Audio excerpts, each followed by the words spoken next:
Welcome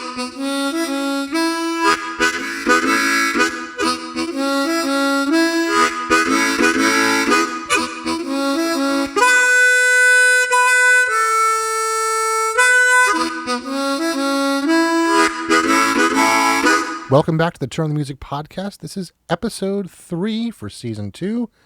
We are talking about the music lesson. My name is Kyle, and as always, you're joined by CJ. How are you tonight, sir? I'm doing all right. I'm excited to continue this this discussion, this story that we're going through. Yeah, me too. And I mean, I've already gone through it like 20 times, but like, I'm excited to share it. Right? No, I agree. I agree with you. Like, it's nice to share.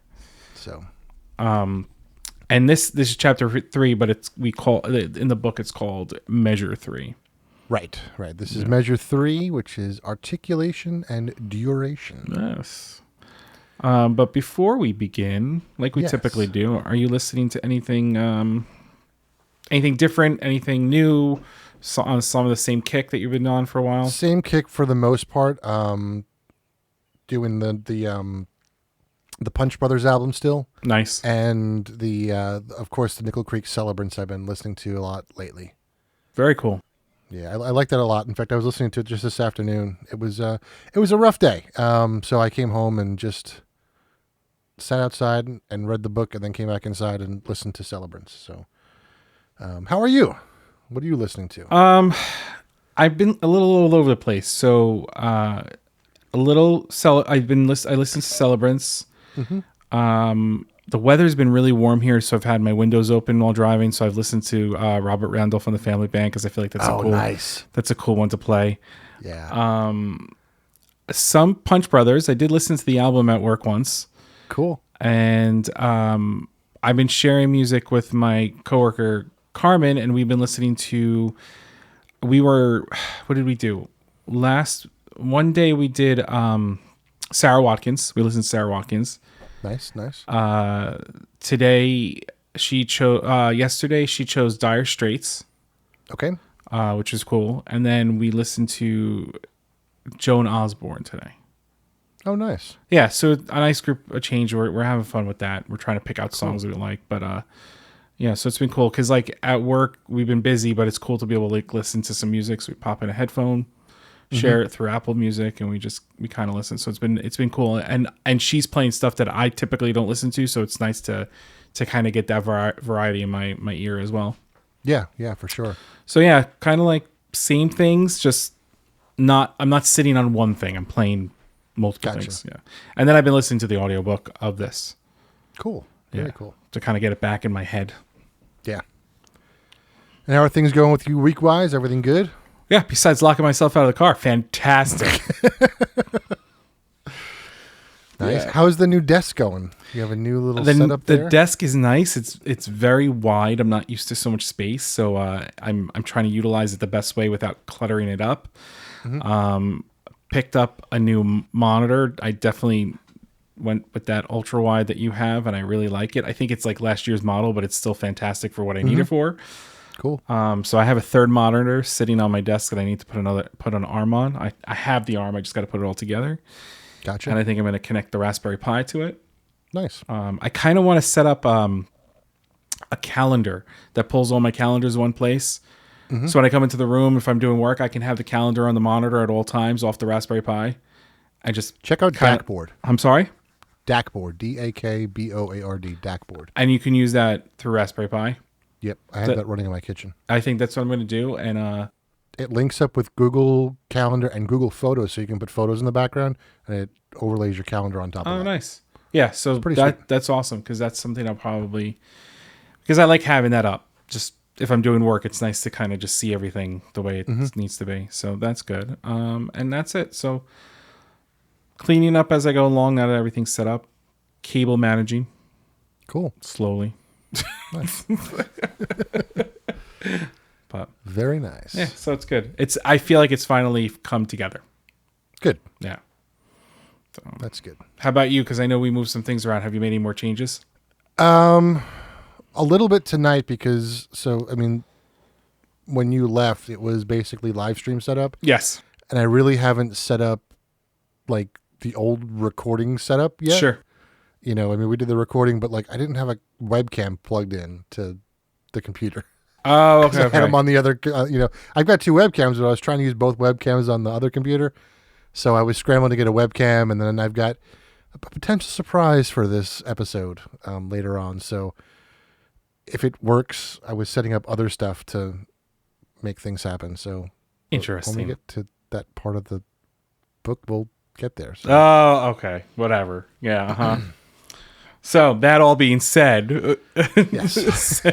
segueing into the book, Into the book, articulation and duration. articulation duration, which, it's funny because this. Go ahead, you talk, and then we'll go into it. So this chapter is an interesting one because in one of our earlier episodes, I talked about one of my out of body experiences. I don't think I ever talked about my second one.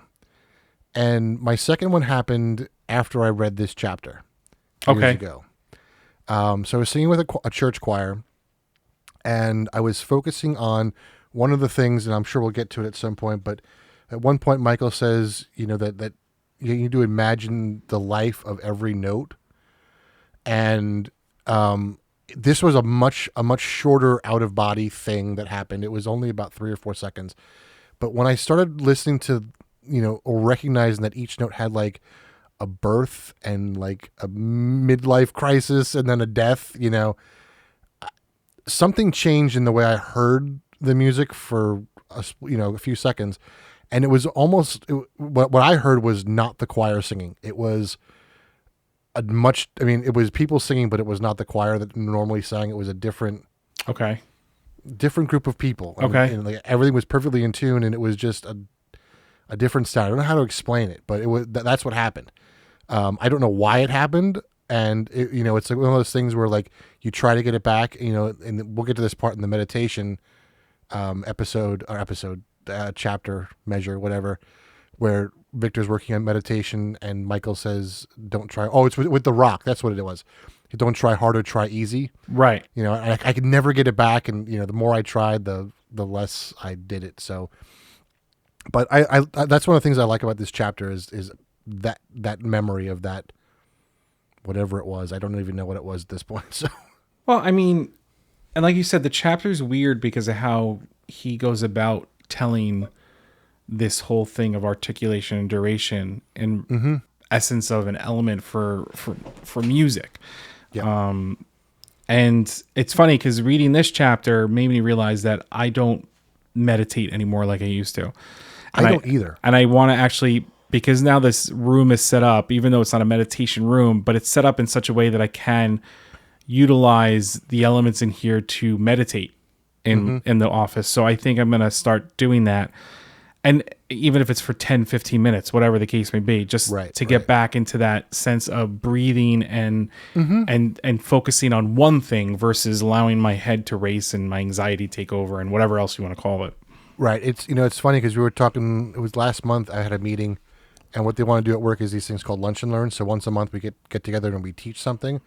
And a lot of people have asked me to teach meditation, and I'm going, yeah, I could teach it, but it's like I haven't done it in like a year and a half myself. Like, should I really be teaching this? I see. It's funny, and this chapter talks about it. I think for us as musicians, as those that went through breathing training and exercises, I think if we don't consider ourselves master meditation people, whatever you want to call them, but we have an element that we had to learn, which was breathing. We had to learn a specific breathing technique.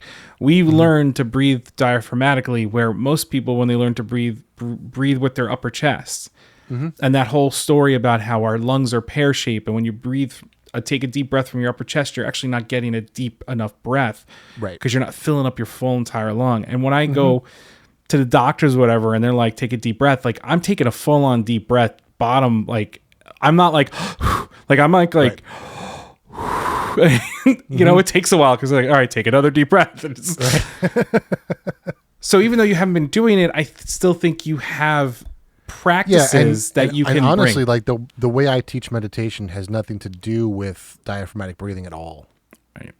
So I incorporate it into the diaphragmatic breathing because it's a way of focusing on the breathing. Right. And I read The Tao of Voice or whatever it was. I read there was a book, and one of the chapters, all it focused on was how you took your breath in and how you released it. Interesting. And then when you do that, and I'll see if I can find the book and I can find the chapter for next time. But when I need to look at that book, I think. Actually, I've heard people talk about it and I've never read it. Yeah, it may still be packed because we're still emptying out some boxes.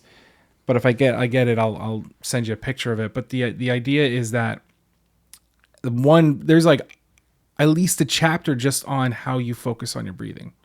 Interesting. How you take the breath in, how you release the breath. And I've used that for many of people, not musically, even just those that deal with anxiety and turning off their mind for a moment. And I don't do it enough myself. I mean, I'm an overthinker and I have anxiety. It happens. And that's the other reason why I think I connect to this book, and you probably do too, is because there's a lot of mental health in this as well. Yeah, absolutely. And I needed that today. So, not to go on a tangent, but so one of the things that's happening at work recently is, so we were at 50%, attendance for work, and then they decided that every second and fourth Thursday, they wanted everyone in the office. And this about me, like, I'm not a people person, Right? Like, and having all those people around me, like, it's just draining. You So are a people person, but it's when there's too many. Yeah, I get that's that. what it No, is. I get that 100%. Yeah. And it's weird because like I was, and on top of that, so we have a new head of the company, and I had to set up his iPhone and his iPad, and it's a long, tedious process, and it's one of those processes where if you screw up one step, you have to start all over again. Right. So I was, mentally focused on that, and then our cyber team decided to go out afterwards for like a little get together, and like that freaks me out too. It's like being in that group of people. It's like I don't want to do that. So it was just a long day of just people, and so I needed to come home and have a chance to read the book and sit and listen to music, which was really good. Where was I going with this? I don't know. You need to decompress. Yeah. There's a time where you need to decompress and you need to get that all out of your head. Right. And exactly. we forget to breathe throughout the day. Mm-hmm. And sometimes you don't have that moment. Right. And today was one of those days where I didn't have that moment. Right. And here's what I was going to say was, when I was talking to a few of the people, at the little get together after work, like I have no problem like performing in front of people, but just the interaction of people, it's like, that stresses me out. I think the biggest crowd I've performed in front of was about 14,000 people. Like, I didn't care. I had a microphone up the bell of my French horn, didn't care. Cameras were right in front of me, whatever, I don't care. But just like interacting with like 10 or 15 people at the same time drains me. I can't. That's because the only interaction you have when you're performing is with your instrument. Yeah. And you're not talking to these 14,000 people. Right. Yeah. And then when I'm home, it's just me and the dogs, and it's like, whatever, who cares, Right. And that's the thing. And I think a lot has to do with the fact that, they play the, introvert versus extrovert. Like I'm an introvert, extrovert. Gonna be a homebody, rather sit at home. But if I have to go out, I can do it. But you know what? I'm going to step away at some point. Right. And if the crowd gets too big, sayonara. Like if it's a small group of people that I'm with, I can deal with it. But if it gets bigger and bigger and bigger and bigger, it's just too much. Will I go to a group that has a large? Yeah, I'll go. But like, you may see me step away after like a half hour, it's just one of those things. And, friends or family, it doesn't matter. It's just, there's an anxiety, and it's nothing against the friends and family. No, it's just not at all. It's just that whole moment. Like we spent 4 days together, but we were the only two people we saw. Right. Except for when your mom and your sister came and said hello. But like, and we know each other well enough, like to handle that. But if there were more people involved in that whole entire weekend, I would have been like, I got to step away for a second. Give me the keys to your car. I don't care. Peace out. I'm gone. Give me my hot sauce. I'm ready to go. You and that truck. No, this is also one of my favorite chapters because of one of the things that happens at the very beginning of the chapter, where Michael plays two notes at the same time and asks Victor, about it. So I'm gonna try something. I hope it's gonna work. So give me 1 second to move. How dare you? He walked Right, away. Can you hear me still? I can still hear you. Can you hear me? I can. Cool. Oh, so he can hear me, and he still just walked away. That's right. Yeah, I was done with you, so I had to leave. So in the book, what Michael does, he plays two notes, right? He plays C and C sharp, and he says, "All right, well, how does that sound?" And Victor's, "Well, it's awful," And then he says, "All right, well, how does it sound now if I do this?" And he says, "Oh, it sounds kind of cool." Because the cool thing is that when you take these two notes and you add these, it turns into this really pretty, right, major seventh chord. And what he says is that if you take this note, these two notes that clash, and you flip them on their side, because all I did was I take this bottom note and I put it at the top. Actually, I played the wrong note, actually. I meant to play these two. But you get the point. So I take this bottom note and I move it up here, right? And I keep this note here, and it changes everything. And he talks about how it flips by flipping your perspective, by taking a troubled situation or something that doesn't go wrong. If you flip it on its head and look at it a different way, you can have a different outcome and see the difference. And this is something we talked about a little bit in our last episode, that yin-yang thing. I mentioned, right. You have the beautiful flowers and you have the ugly dirt, and the flowers grow up and the roots grow down. It's the same thing here. You have a trouble thing, and the way to solve it is to flip it on its head and change your perspective by moving that bottom note to the top note. And it's the same thing, by getting a different perspective. Right. And that's where, and I think that's where your day kind of bleeds into this chapter, because that's where he says, and this is what Victor Wooten says in response to kind of explain it. He goes, if we can learn to change our perspective and see negative things in a different octave, in quotes, we may be able to see the beauty in all things and in all situations. Exactly. And it's that life lesson that you're talking about, because we, like you said, we are, and he continues to say, there's a lot of life lessons in music. So, and it's that thing where we have the anxiety to go out with this group, and if we could just find a moment in that anxiety or in that situation, it can change your perspective on it. So maybe you go somewhere and you listen to the music that's playing in the background and you tune everybody out. Right. And I know we're going to talk a little bit more about tuning things out and focusing on things, because it does talk about that in this book. It does. Yeah. In this chapter, actually. Yeah. It's your mindset on a lot of things. And we're taught as we're growing up to take things for what they are.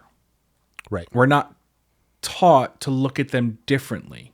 Right. I don't know if you remember this a long time ago when we were talking and we as we were building our friendship. And we were I was designing something, and I turned around to you. I was like, well, I could take a line and I can make something work with a line, a piece of paper. And you're like, yeah, no, I can't do that. I can't, if I put a line on a piece of paper, if I see a line in a piece of paper, whatever direction it's going, I'm like, all right, I could draw for this. I can make it out. And I remember you saying, yeah, that's not going to happen. I'm not doing that. Yeah. And it's that whole thing. But I think as we've gotten older, your perspective has changed. And I think even for you, if I put a line in front of you, you could be like, okay, yeah, I can totally see that.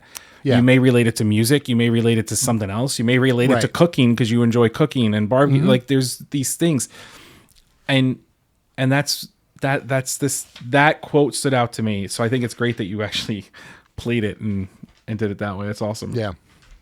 So, and for those of you with perfect pitch, when I played it wrong, I'm sorry. How dare you? How dare I? I fixed it though. I did fix it. I massaged the note to the right note eventually. When I realized I was dumb and played the wrong note. Right. So they mentioned a second book in this. Have you ever read the second book? They mentioned The Spirit of Music. No, they mentioned a different book. In a chapter. Different book in it. Yes. Oh, I thought I was like, how did he know? Have you read the other book? No, I thought about it. I bought it and I started reading it and then I lost it and I don't know what happened to it. So. Is it in a bag falling off the chair? Like in the book? It's a track. It might be. And we haven't gotten to that point yet, have we? No, we haven't. No. So, but to continue what we were talking about, after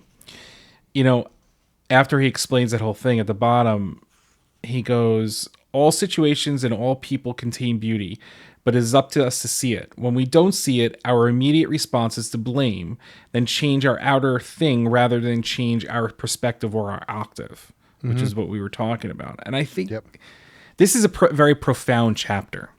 It is. I think this is like, it's so early in the book, but it's like that point where Victor's like, oh, right, there's more to this guy than just than what's going on. Yeah, and I've mentioned it before. Victor's commencement speech that he did. He talks a little bit differently about it. He says that he drove into Massachusetts for this thing, and he said, if I drive into Massachusetts and someone cuts me off immediately, my initial thought might be everyone who drives in Massachusetts just doesn't know how to drive, or maybe I just encountered the one person who's having a bad day, and something's going on with them, and I should give them the grace and just realize that there are a lot of other people that are driving that did not actually try to hit me, Right. It's funny because when I worked at Universal Studios, we were taught a certain service, and you're taught that if you're 10 feet away from somebody, when you're in your outfit, you smile at them, especially if they see you. And if you're 5 feet away, you say hello, right? Because it's a part of being that way. The other thing we're taught is that if you're at your ride and the guest comes up and they're in a bad mood, you don't know why they're in a bad mood. Right. You don't know if it was from an interaction from the previous ride. You don't know if they had bad news. You don't know what the case may be. And it's at that moment where you have the opportunity to turn that person's day around. And it's very interesting because all it was training to just handle guests at a theme park, but it's almost a little profound to say it. And even Apple has that in their training. I'm not going to talk about their training, but it talks about how we don't know where these customers are coming from and why they're angry. Right. But we do know that they're coming here because they have a problem with their device. Right. Because if you're working in that section, and it's that opportunity to change it. Sometimes it doesn't work. Don't get me wrong, but a lot of times, if you listen correctly, which they talk about listening a lot, if you listen to the person, you can kind of turn that moment around for them. Yeah, and one of the things that they drilled into me when I went for my training was find a way to say yes. Right. That was and that's kind of what we're talking about is flipping the perspective of the problem to find a way to solve it. Exactly. So that's a lot right in the beginning of this book. Yeah. There's a lot. There is a lot in this book. I mean, like you said, people could learn a life lesson from music if they would just choose to see. Yep. We don't sometimes. We don't just see. Yep. So that leads me into the next thing that I think is hysterical because I got in trouble for this once. But I don't know what you have before I go into this. No, go for it. So I don't know if you remember me telling you. I may have been in one of the previous episodes where I was taking a theory course and I kept questioning everything. Right? So in this, Victor says that Michael told me that once the rules were thoroughly learned, they could be thoroughly broken. He said that the same was true with life's rules. Now, of course, all legality issues aside, because you don't want to do anything illegal. Right. But the concept of I always questioned everything in theory class, and eventually my professor was like, listen, this was like after class, she's like, you need to learn the rules. She goes, you're absolutely right. Everything can be broken. You don't have to do it this way. Blah, blah, blah, blah, blah. Like she went into all this stuff. She's like, but just get through the class. Like,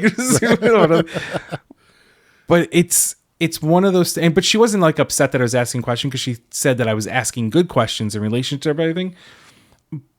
But it's true because we're taught in society how to handle things. But as soon as you try to handle it a different way or change the perspective of how you're handling it, you're breaking life's rules. Right. You know? Yeah, and I heard a story, similar, where I think it was Debussy, and I don't know if the story is true or not, but he was going through theory, and one of his exams, he wrote, or what became the Engulfed Cathedral, and it was like his final in theory, and he wrote, at the end of the piece, he wrote, I understand all the theory rules, I broke every single one, and handed it in. There's parallel fourths and fifths and octaves all over the place, and right. So Well, it's like once you Picasso. understand them, you can break them. Yeah, It's like Picasso. Picasso was a brilliant painter and could do portraits like crazy and said, well, I don't really have to do this and I'm going to do it my way. And developed this amazing abstract way of painting portraits that became his thing. Like that's what people knew him at. And so it's interesting. And yeah. And then there's a line after that, but I'm going to let you go because I don't know if you have anything on that same page. Is it there is always beauty to be found, and it is necessary to find it in all things and in all people? Yes, and I'm in that same paragraph. So further down, yeah, it is always easier to build upon this beauty than it is to pretend it is not there. Let's actually read that because instead of stumbling over the words, I agree with you. It is always easier to build upon this beauty than it is to pretend it is not there and try to create it from scratch. That's and he says, Victor says, that is a comment I will never forget. This is a comment I will never forget. Yeah. I mean, it is so true. It is really so true. And I think that's the uniqueness of, it's like going into a house that you purchased. You could buy a brand new home that looks gorgeous. Yep. Right? But you're still going to go in there and modify it to make it look the way you want it to look. Right. Or you can buy a home that needs work, look at it and go, this is going to be beautiful and I can make this work. Right? And essentially, I would say I had a similar situation because, I just moved into this house right.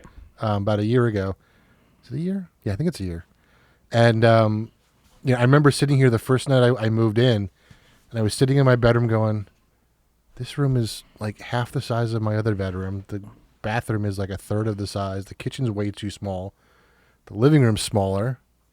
Like, what did I do this for? Like, I spent more money. The house it feels smaller. Like what did I do? And then I started realizing like there's so much more to this house and I like it so much more. Like the layout in the other house was better because there's one floor. I liked it better, but whatever. Other than that, like there's so much more that I can do here, which I enjoy. And you have, and it's funny walking. I love it. I think you have such a great layout, and I get what you're saying, but how often you're in your bedroom to sleep and take a shower and do whatever you're done, right? Yep. Your office is a beautiful size for what you're doing, but that room downstairs where you have the fireplace and we watch, awesome. That's a great. And that's room. like the one thing. That's like the one thing where I gained space was that room and the dining room, and it was like. I did all this for a living room, for a dining room and a fireplace. Like there's a lot more to it. I had issues with my HOA, but the first night I was like, what did I do? No, yeah, I get it. But I think it's and your backyard is great, especially for your dogs. Like, oh yeah, the space that you have back there, it's a pain in the butt to mow, I'm sure, but. And this, the first mow was really rough. It was so long and so wet. Yeah. That it took me like 3 times as long, and I was like, this is never gonna. I was getting like these little like slivers of grass, and it was still jamming the mower, and I was like, this is never gonna end. So, it's funny. Oh, I skip a page or two. I don't know if you have anything going on. I mean, the next page is kind of. I don't want to say this is where I got it from because I thought about this long before I read this book. But the whole bluegrass stuff that he talks about, where Michael pulls out the bluegrass CD and makes him listen to it, and Victor says, I hate bluegrass music. And then lo and behold, a few years later, this bluegrass banjo player calls him and says, hey, you want to play in a band? And like that's what made Victor famous, is playing with this bluegrass jazz band. Yeah. And I remember, back in college when, it was a saxophonist that you and I both know, he came to me in my car one day and said, I want you to listen to the CD. It's bluegrass jazz. And I went, absolutely not. Get it out of my sight. I don't want to listen to it. And here I am, we're doing an entire season about one of the guys in that group. The only thing I've listened to in probably the last month is bluegrass. I mean, had I ignored him saying that, where would I be? I know. It's funny, and I don't listen to country. And that's not me putting country down. I just don't listen to country. It's just one of those I'm going to use the word genres of music I don't listen to. It's nothing against them. Nothing against it. It's just not my cup of tea. But I agree with you. I've been sitting here. We listen to bluegrass and Americana folk, which is essentially an offshoot of bluegrass. Yeah. But everything we listen to or we talk about has been offshoots of bluegrass. I know. and it's amazing. And I, you know, like I put this song on that I talk about in here, the what is it, Blue Moon of Kentucky by Bill Monroe. Like I put it on to listen to it, and I mean it's what, 1950s 60s, I think, maybe further back, right? I mean, it's bluegrass, it's twangy banjo playing, but it's just okay. Yeah, no, I get it now. Like it's just yeah. And on the next page, you know, he said, you know, Michael says to Victor, he says, listen to what you're saying. I hate bluegrass music. You're talking about you, but blaming your lack of perception on this particular style of music. That's exactly what I was going to, that was the quote that I had written down too. I agree with that. That is so true. And then he takes it even further. Later on, he says, we do the same thing with people. All music, like people, contains beauty and a soul. For you to not recognize it's not music's fault. It is you we are talking about. It is you who does not recognize. There are millions of people who love music, who love this music. Are you here to tell me that all those people are wrong? Right.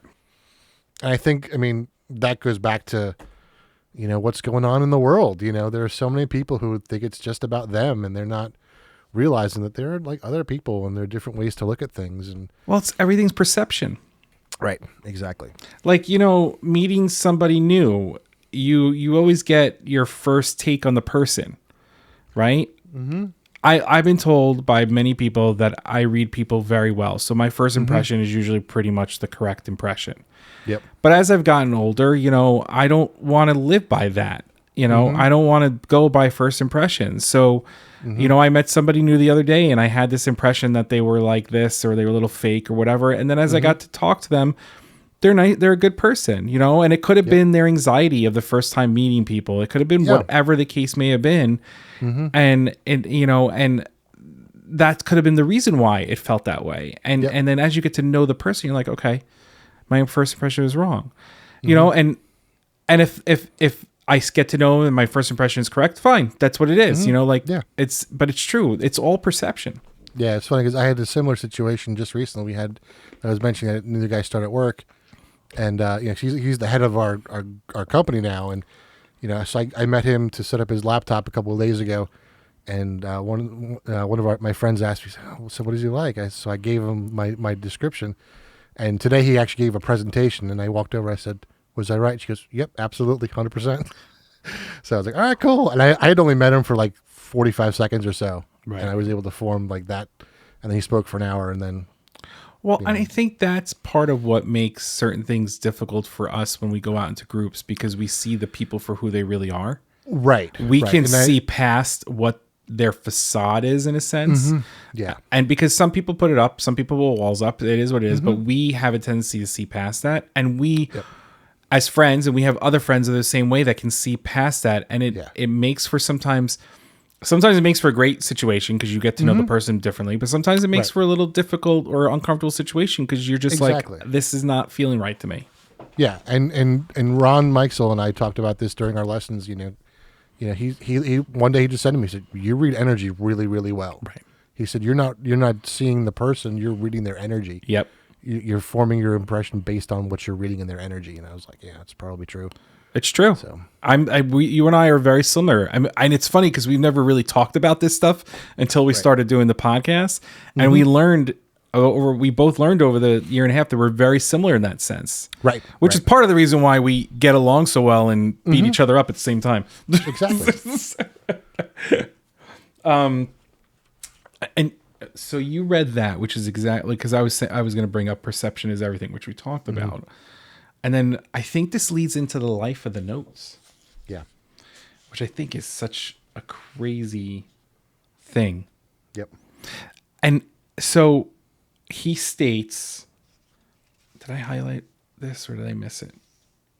Okay, so he states that Michael talks about how in bluegrass the playing of the note is what gives the music the feel that it has. And he states at the bottom of this page, listen to the way he... but before you get there, so just let's talk about... So he talks to Victor about... He wants Victor to listen to the bass part. And Victor says, you know, it's really easy. It's just, you know, it's the 1 chord, the 5 chord, the 1 chord, the 4 chord, whatever. I'm just playing ball, that's all it is. He says, no, it's really not. It's the way he's playing that. now you can continue. No, you're absolutely right. I'm glad you prefaced with that. And he says, listen to the way he attacks each note and notice whether the notes are long, short, or in between. Recognize the life of each note. Mm-hmm. Now, I approach this as you don't consider yourself a vocalist. I know you don't, but I do know that you sing. Mm-hmm. I consider myself a vocalist more than I consider myself an instrumentalist, even though I do play, saxophone and a few instruments. As a vocalist, I truly see this and understand that. Because each note plays a factor on how you interpret it, the song and the word. Mm-hmm. Never connected it to playing an instrument. Right? I never really thought about that. And it wasn't really until I got into a lesson with my high school private lesson teacher that I started connecting it, which is where he started talking about you need to sing the note into the horn, which is then you said that when we went to see Joe Bonamassa, I said the same thing. He made the guitar sing. Right. So it took me a long time to take the concept of what I understood as a singer to approach it to instrumental playing. Right. And I remember there was in high school, my choir director, he would always say, the louder you sing, the longer your note needs to be. Because the tendency is that when you sing loud, you shorten the note, whether it's because you're thinking accent or whether you're thinking, or whether it's just bad breath support. You're accenting and using too much air, so you can't support the note properly. So he would always say the louder you sing, the longer the note needs to be to make it more legato and to connect it more. Right, that goes back to the duration stuff. That's very interesting. We talk about. He talks a little bit more when we get to the, the field. But I'm sorry. No, it's very interesting. I never, it's a very interesting way of approaching that because it's very true. Mm-hmm. We have a tendency to hit the loud notes and go boom, and we're done. Yep. We don't give them life essentially, and we don't give them that life, right? Yep. Which I think is funny because then he talks about Horton Hears a Who. Yep. So after he talks about Horton Hears a Who, because the whole idea of a civilization living on that little piece of whatever it was, Michael says, notes are the same. If you listen closely, you can find a whole world living inside each note. Notes are alive, and like you and me, they need to breathe. Yep. And that I was like, oh. As a singer, I was like, yes, that makes so much sense. As an instrumentalist, I was like, really? Yep. It does. It totally throws and I try my best to take what I know as a vocalist, as a singer, to when I play an instrument. I really do. Mm-hmm. Yeah. I do too. And it's weird because, like I played a wind instrument that didn't breathe. Right. The organ is a wind instrument that doesn't need to take a breath. It's got that constant airflow, but when you're accompanying a congregation, you need to breathe with the congregation to lead them. Otherwise, I can just keep playing, and I can lead a congregation to not breathe through an entire hymn if I wanted to. Right. Or I can give them a chance to breathe. So as I was learning to play the organ, I had to take into account like I know how the hymn's supposed to sound in my head, and I know Joy to the World. But as a song. I know there are a couple hymns where some denominations take a break at certain spots of the hymn and other denominations don't. They just go right through. Okay, I see what you're saying. So it's like trying to figure out like trying to navigate that situation. And being an organist that does a lot of sub work, like you might walk in and not know what the congregation is going to do. And right, it's like, right. How do I navigate this situation? Because if they do something that I didn't do, it's very obvious. Oh, of course, yeah. No, it makes sense. Yeah. And I mean, going back to what we were talking about before, like playing in front of a group, like screwing up in front of a group, like I don't care. I've done it before. I'll do it again. Whatever. It's not the end of the world to me, but whatever. So well, and I think that's part of like learning to play through the mistake or accepting the fact that mistakes are going to happen. Because if you go into it doing your best not to make a mistake, you're going to make a mistake anyway. Because you're just going to be overthinking it. Yep. And then he says, breathe with the music. And on the next page, he says, breathing with the music caused me to hear it and feel it in a way I never had before. I could actually feel the notes mixing with my heartbeat. It was like a meditation. I don't know if it was my slow rhythmic breathing or what, but whatever it was, he helped me to begin to understand Mr. Monroe's music for the first time. And I hate to say it, but I liked it. And that's kind of what I felt that day when I started listening to, it was just this weird feeling. I don't know how to explain it, but it happened and it stopped. No, it's true. And it's funny because I don't know, you probably agree with this. When I play or when I sing, it's a form of meditation. Mm-hmm. Because your focus is taken away from everything else that's going on around you, and it's put on what you're doing, which is right, creating music, yep, playing music, sharing music, whatever it is you want to say, Mm-hmm. So yeah, that was I think I'm gonna highlight that one too. Yeah. So last week I mentioned that piano that was back in that church in Fort Salonga that I like to play, that I really had a connection with. Yeah. So one of the things that I would do is before the service started, like 15, 20 minutes, sometimes even a half hour, I just sit there. The church would be empty, and I would just sit there and just start improvising. And then, like I would just play, and then usually what would happen is someone would kind of tap me on the shoulder. I'm like, all right, it's time to start the service. And I'd look, I go, oh my God, there's like 200 people here now.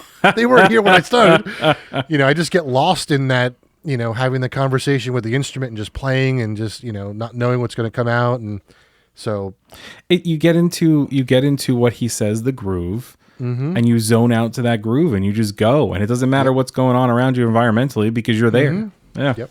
Exactly. So this leads into the book. Yes. Yeah, so Michael leaves for the day and leaves his bag, and Victor finds this book. And it's called The Science and Art of Tracking by Tom Brown Jr. Mm-hmm. And I'm curious about it now because I think I want to read it. And I'm wondering if it's on an audiobook form because maybe I'll do that. I don't remember. I know I had a hard time finding it. I don't think it's on Amazon Kindle, which is weird. Well, you know what? If I have to buy a copy of it, it doesn't bother me. But it's interesting. And my library didn't have it, and and Tom Brown Jr.'s got some other really good books that I started reading. The Awakening Spirit, Grandfather's another one. So is it I'm not saying that there's no science. Like, I'm not saying it doesn't talk about tracking, but is it like the Zen and the Art of Archery type book? A little bit. Okay. So Tom Brown is related to a Native American tribe, and his grandfather, taught him about the way the tribe did things, and okay, there's a spiritual journey with, and the Awakening Spirit talks about that spiritual journey. I think the book The Grandfather talks about like the lessons that he learned from his grandfather. Now I want to know more. Yeah, it's the three that I had were, I have two of them still, I think. I think two of them are in my bookcase back there, but it's Awakening Spirits, Grandfather, and the Science and Art of Tracking, all by Tom Brown Jr. I'm totally taking a picture of the page right now, so the pictures are in front of me with his name. Yeah, so I can. And I Victor runs these base camps down in Nashville, and he has actually brought Tom Brown into those base nature camps to teach tracking at these nature camps. I want to go to that so bad. I do too. And I'm not a bassist. Well, he's got a lot of them. He's got all instrumentalist. He's got like music theory camp. He's got just a jam camp. Like, is it all ages? It's all ages. Yeah. Oh, maybe we should just. It's expensive, go. but it's Yeah, but it's like one time $5,000 for 2 weeks. I think $6,000. But does that include? Is it include everything? Food? I believe it does. Yeah, he's got like a chef there. He's got room and board, and all that sort of stuff. See, then it may be like, if you really break down the price, it's probably worth it. Yeah. And I haven't taken a vacation anywhere, and I don't even know how long. If you have $5,000 to spare. I don't have 2 weeks to spare is the problem. That's true. So there's a lot of like back and forth with him wanting to go take the book and should he read it or not read it. And then Michael decides to bombard him at 5 a.m. in the morning, which is a ridiculous hour for a musician. Yeah, but my dogs are up at 5 o'clock. I know. No, I understand what you're saying. And they didn't wake you up while you were here. I was surprised. Not really, no. Though they waited for me outside the door when they heard that I got up. Yeah, which was fine. But they were up at 5 every morning. No, make them go back to bed until 6:45, and then we wait for you. And yeah, they weren't bad. And so I don't know if you have anything that you feel stood out as they. Nothing until page 72. Yeah, that's kind of where I got to. Like they talk about the areas that they're in, the trees, the and all that stuff in the ground, and then I get to about actually. There is something on page 65 that I think stood out to me, and if you don't mind, I want to. No, go for it. So there's a thing that he says: every time you move, and every time you play a note, a piece of yourself is left behind. Mm-hmm. And I was like, that is really profound. Yeah. And I never thought about that, and it made me think back to my recital in college and how everybody was like, oh, that's amazing, I'm never going to forget this, blah blah blah blah blah. And I'm sitting here going, I'm like, that's leaving a piece of yourself behind. You know, whether they forgot it or not, it is what it is, but at that moment it was something that stood out to them. And it's true. You remember things. Like one of the best things that I remember is going to Joe Bonamassa with you. That was a great freaking evening. Yeah. You know what I'm saying? Like we had a great time. We talked about the music, the theremin, the way he played. Yep. You know, we all, there was three of us. We all had a great time. Yeah. So yeah, and I think I brought it up. It was either the first or second episode of the season. Again, going back to that, we have. I think we might need to watch the commencement speech at one of these live streams. That's a great idea.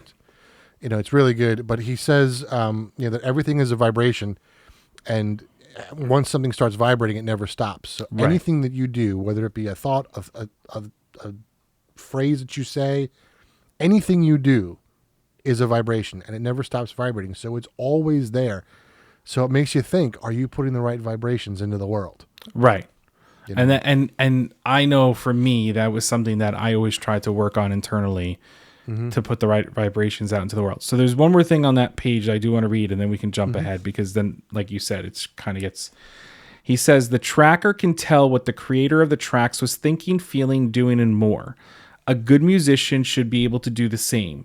To learn how to do that takes time, dedication, intuition. But since you can read music already, it should come to you easily. Yep.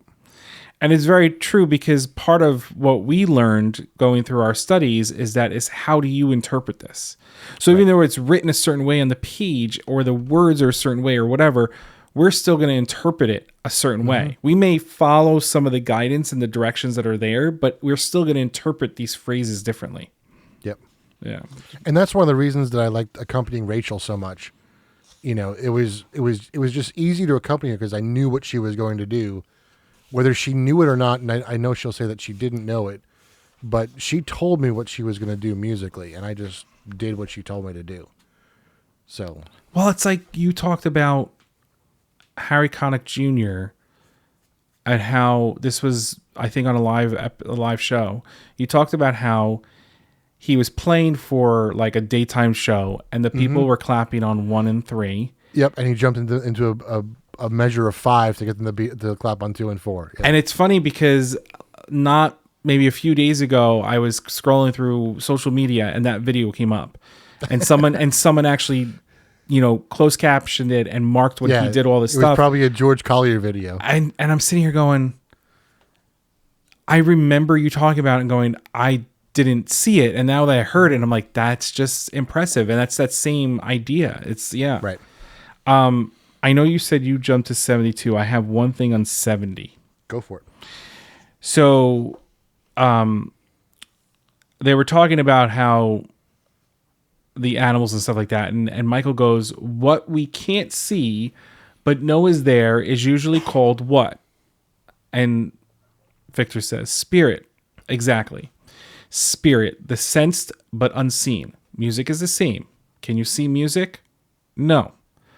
Then what is it really? And then he talks about music being spiritual. And I truly believe this.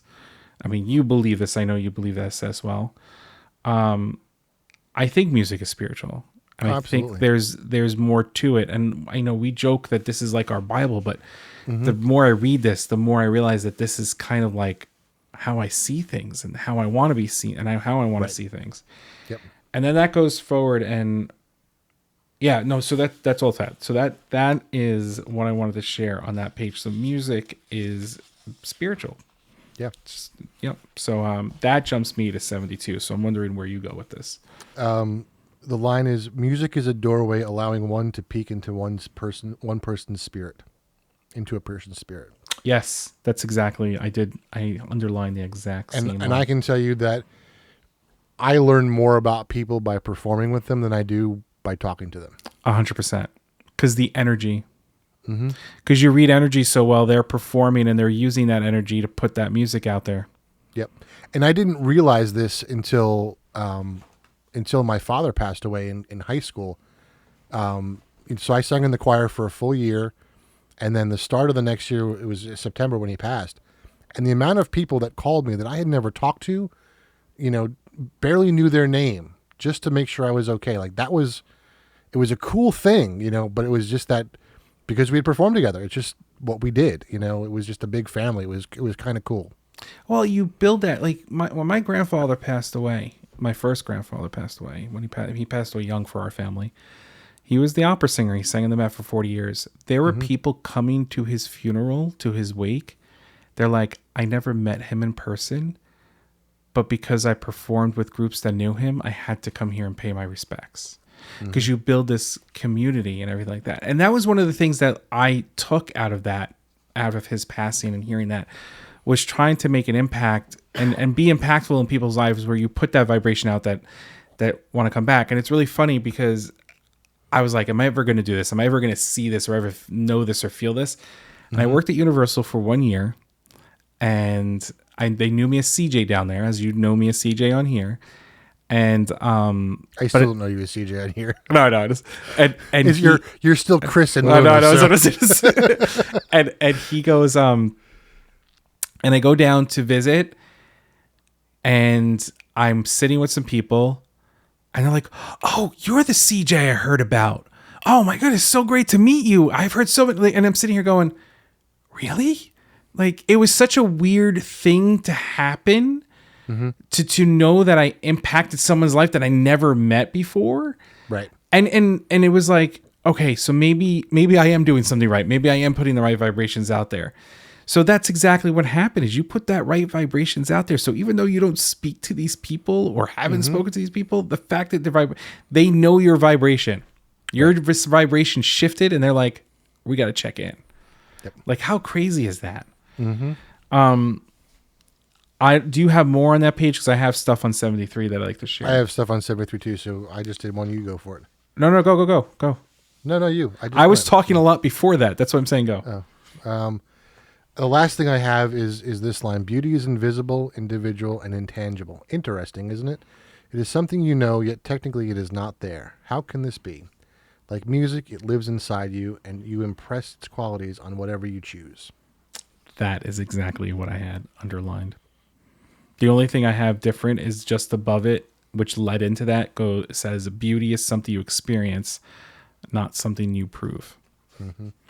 And I think that goes to what we're saying, is that we're not looking at the person and saying they're beautiful because of how they're looking at us. We're saying that because of who they are on the inside and how that exerts itself out to the public. Right.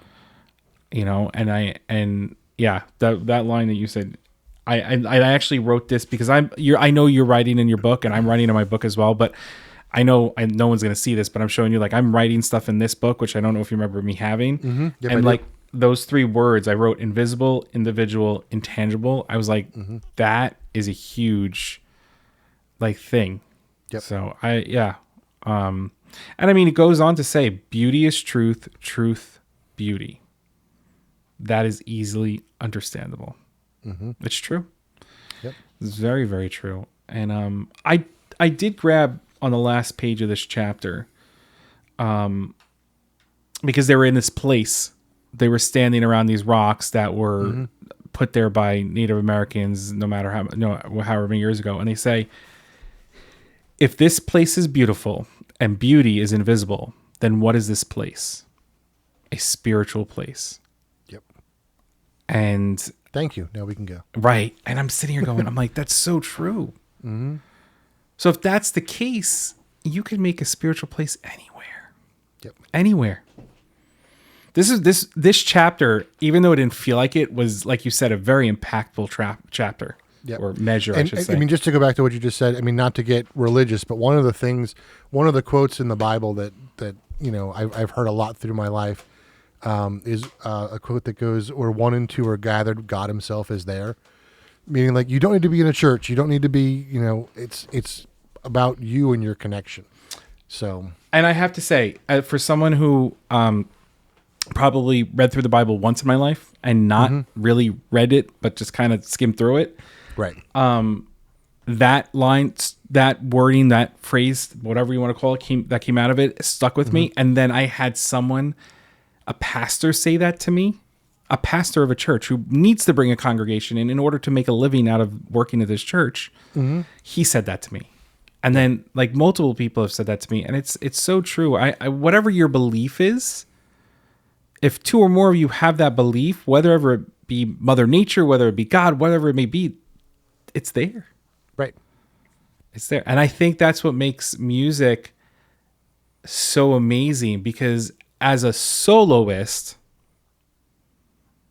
you're playing your instrument, which you and Rachel have said on her interview podcast that, and I need to start doing that myself, even for my voice. You thanked your instrument. Yep. So does that make you two people or more? I don't know. Well, I mean, technically the instrument is alive. So. Yep. So the only difference is that you as the instrumentalist is putting life through that horn. And you're physically breathing life into that horn. Right. Yep. So you just created that spiritual moment with that instrument. And then we go and perform with a group of singers or a group of instrumentalists, and now you have that congregation. Right. That's crazy.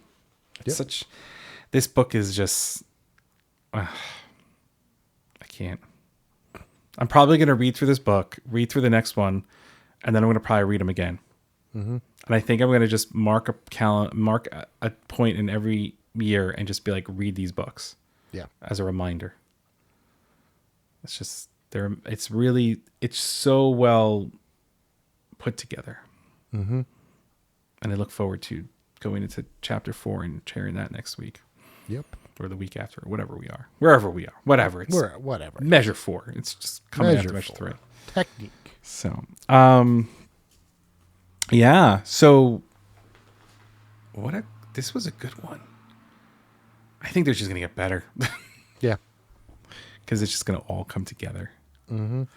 I don't have any more to say. I don't either. I want to thank everybody who's been, listening along. And if you haven't bought the book, buy the book, enjoy it. If you want to read it before the measures come out, take it measure by measure, please do. Because, that'll just help you understand and acknowledge what we're talking about. If not, I'm glad you're listening and taking what you are out of it. And after every episode that comes out, which is every Tuesday, we go live on Sunday. Kyle goes live on Friday on Twitch. So please join us. And I don't want to muddle any more into this. Yeah, I think we just say thanks for listening, and we'll see you next week. Yeah, and you enjoy reading the closing. I will. Oh, great. That's awesome. All right. Thank you for listening to the Turn on the Music podcast. We hope that you join us next week. Click on the link tree in our show notes to follow us on Twitter and Instagram. You can also subscribe to our Twitch and YouTube channel. If you would like to continue the conversation, join us on our Discord. If you like what you heard, please share it with a friend.